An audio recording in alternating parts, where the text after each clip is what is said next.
Nous sommes vendredi saint, célébration de la Passion du Seigneur. Évangile de Jésus-Christ selon saint Jean, 18,1-19,1-42. En ce temps-là, après le repas, Jésus sortit avec ses disciples et traversa le torrent du Cédron. Il y avait là un jardin dans lequel il entra avec ses disciples. Judas, qui le livrait, connaissait l'endroit lui aussi, car Jésus et ses disciples s'y étaient souvent réunis. Jésus, avec un détachement de soldats ainsi que des grands envoyés par les grands prêtres et les pharisiens, arrive à cet endroit. Ils avaient des lanternes, des torches et des armes.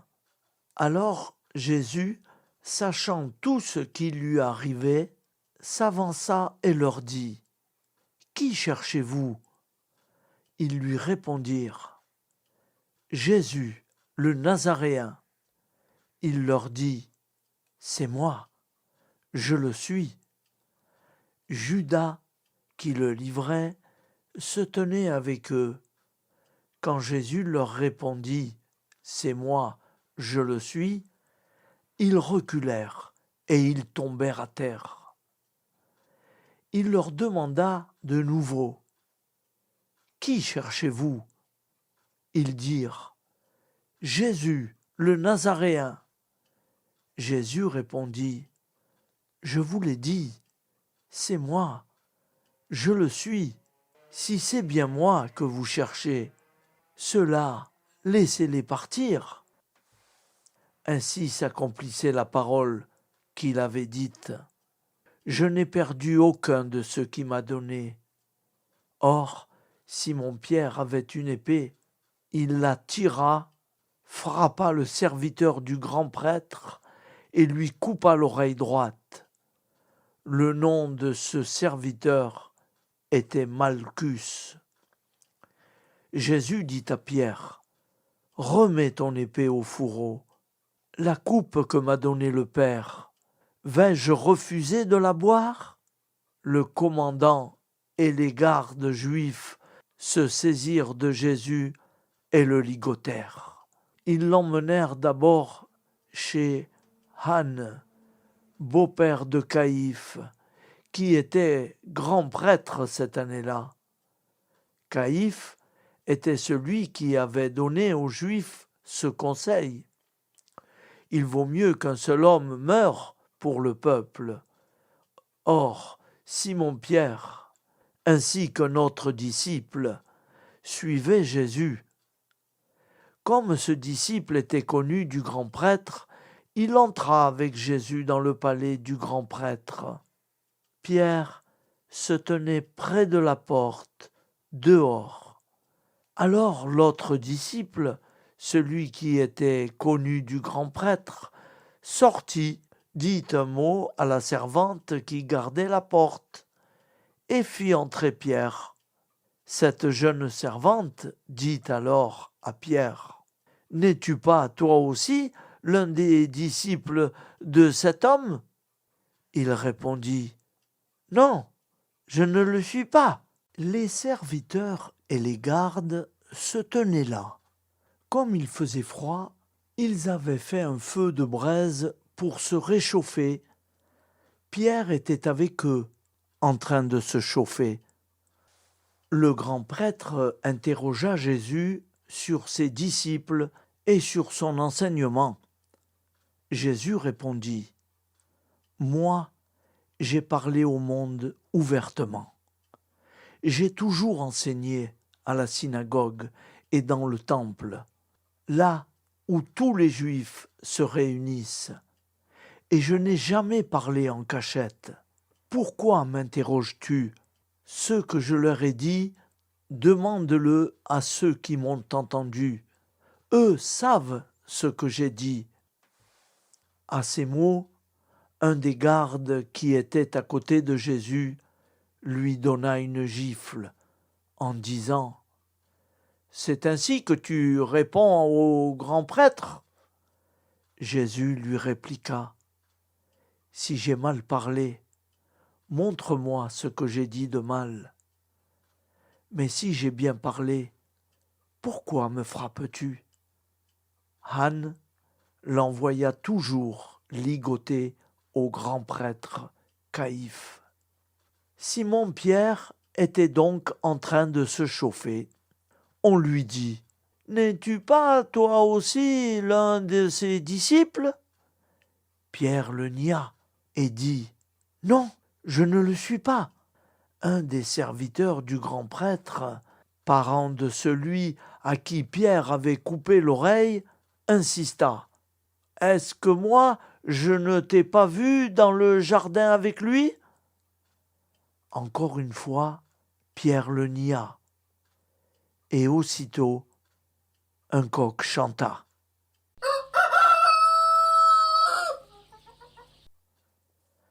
Alors, on emmène Jésus chez Caïphe, au prétoire.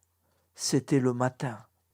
Ceux qui avaient amené n'entrèrent pas dans le prétoire pour éviter une souillure et pouvoir manger l'agneau pascal.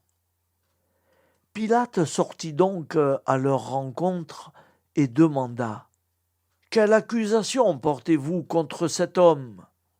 Ils lui répondirent « S'il n'était pas un malfaiteur, nous ne t'aurions pas livré cet homme. » Pilate leur dit « Prenez-le vous-même et jugez-le suivant votre loi. » Les Juifs lui dirent « Nous n'avons pas le droit de mettre quelqu'un à mort. » Ainsi s'accomplissait la parole que Jésus avait dite pour signifier de quel genre de mort il allait mourir. Alors Pilate rentra dans le prétoire. Il appela Jésus et lui dit « Es-tu le roi des Juifs ?» Jésus lui demanda « Dis-tu cela de toi-même, ou bien d'autres te l'ont dit à mon sujet ?» Pilate répondit « Est-ce que je suis juif, moi ?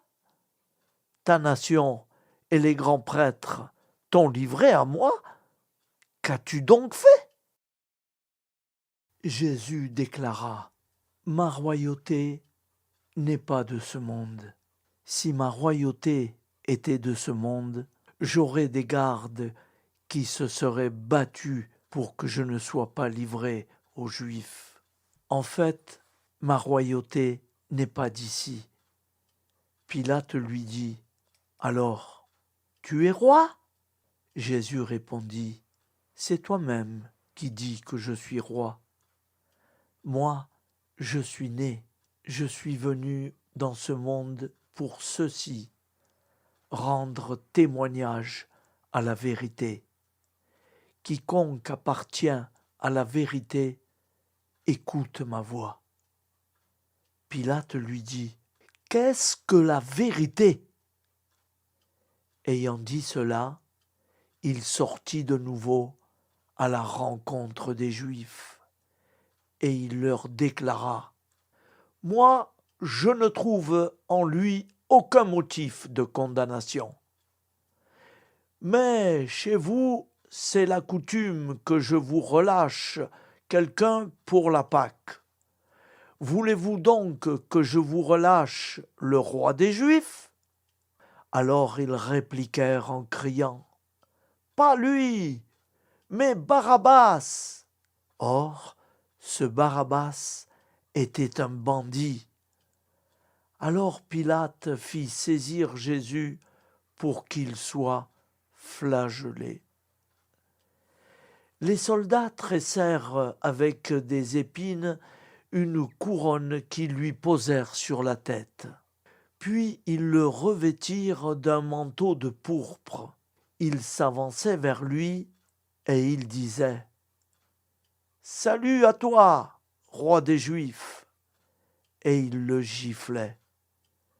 Pilate de nouveau sortit dehors et leur dit Voyez, je vous l'amène dehors pour que vous sachiez que je ne trouve en lui aucun motif de condamnation. » Jésus donc sortit dehors, portant la couronne d'épines et le manteau pourpre. Et Pilate leur déclara: « Voici l'homme, ecce homo. » Quand ils le virent, les grands prêtres et les gardes se mirent à crier: « Crucifie-le! Crucifie-le » Pilate leur dit: « Prenez-le vous-même et crucifiez-le. Moi, je ne trouve en lui aucun motif de condamnation. » Ils lui répondirent: « Nous avons une loi, et suivant la loi, il doit mourir parce qu'il s'est fait fils de Dieu. » Quand Pilate entendit ces paroles, il redoubla de crainte. Il entra dans le prétoire et dit à Jésus: « D'où es-tu » Jésus ne lui fit aucune réponse. Pilate lui dit alors: « Tu refuses de me parler à moi? Ne sais-tu pas que j'ai le pouvoir de te relâcher et pouvoir de te crucifier ?» Jésus répondit: « Tu n'aurais aucun pouvoir sur moi si tu ne l'avais pas reçu d'en haut. C'est pourquoi celui qui m'a livré à toi porte un péché plus grand. » Dès lors, Pilate cherchait à le relâcher, mais des Juifs se mirent à crier: « Si tu le relâches, tu n'es pas un ami de l'empereur. Quiconque se fait roi s'oppose à l'empereur. » En entendant ces paroles, Pilate amena Jésus au dehors. Il le fit asseoir sur une estrade, au lieu dit le dallage en hébreu, Gabbatha. C'était le jour de la préparation de la Pâque, vers la 6e heure, environ midi. Pilate dit aux Juifs: « Voici votre roi. » Alors ils crièrent: « À mort! À mort! Crucifie-le » Pilate leur dit: « Vais-je crucifier votre roi ?» Les grands prêtres répondirent: « Nous n'avons pas d'autre roi que l'empereur. » Alors il leur livra Jésus pour qu'il soit crucifié. Ils se saisirent de Jésus, et lui-même, portant sa croix, sortit en direction du lieu dit le crâne ou calvaire, qui se dit en hébreu Golgotha. C'est là qu'ils le crucifièrent, et 2 autres avec lui, un de chaque côté, et Jésus au milieu. Pilate avait rédigé un écriteau qu'il fit placer sur la croix. Il était écrit: « Jésus, le Nazaréen, roi des Juifs. » Beaucoup de Juifs lurent cet écriteau, parce que l'endroit où l'on avait crucifié Jésus était proche de la ville, et que c'était écrit en hébreu, en latin et en grec. Alors les grands prêtres des Juifs dirent à Pilate: « N'écris pas, roi des Juifs, mais cet homme a dit: Je suis le roi des Juifs. » Pilate répondit: « Ce que j'ai écrit, je l'ai écrit. » Quand les soldats eurent crucifié Jésus, ils prirent ses habits, ils en firent 4 parts, une pour chaque soldat. Ils prirent aussi la tunique. C'était une tunique sans couture, tissée tout d'une pièce, de haut en bas. Alors ils se dirent entre eux: « Ne la déchirons pas, désignons par le sort celui qui l'aura. Ainsi s'accomplissait la parole de l'Écriture. Ils se sont partagés mes habits, ils l'ont tiré au sort, mon vêtement. C'est bien ce que firent les soldats. Or, près de la croix de Jésus se tenait sa mère et la sœur de sa mère, Marie, femme de Cléophas, et Marie-Madeleine. Jésus, voyant sa mère et près d'elle le disciple qu'il aimait, dit à sa mère, « Femme, voici ton fils. » Puis il dit au disciple, « Voici ta mère. » Et à partir de cette heure-là, le disciple l'a pris chez lui. Après cela, sachant que tout désormais était achevé, pour que l'Écriture s'accomplisse jusqu'au bout, Jésus dit, « J'ai soif. » Il y avait là un récipient plein d'une boisson vinaigrée. On fixa donc une éponge remplie de ce vinaigre à une branche d'hysope et on l'approcha de sa bouche. Quand il eut pris le vinaigre, Jésus dit, « Tout est accompli. » Puis, inclinant la tête, il remit l'esprit. Faire un peu de silence.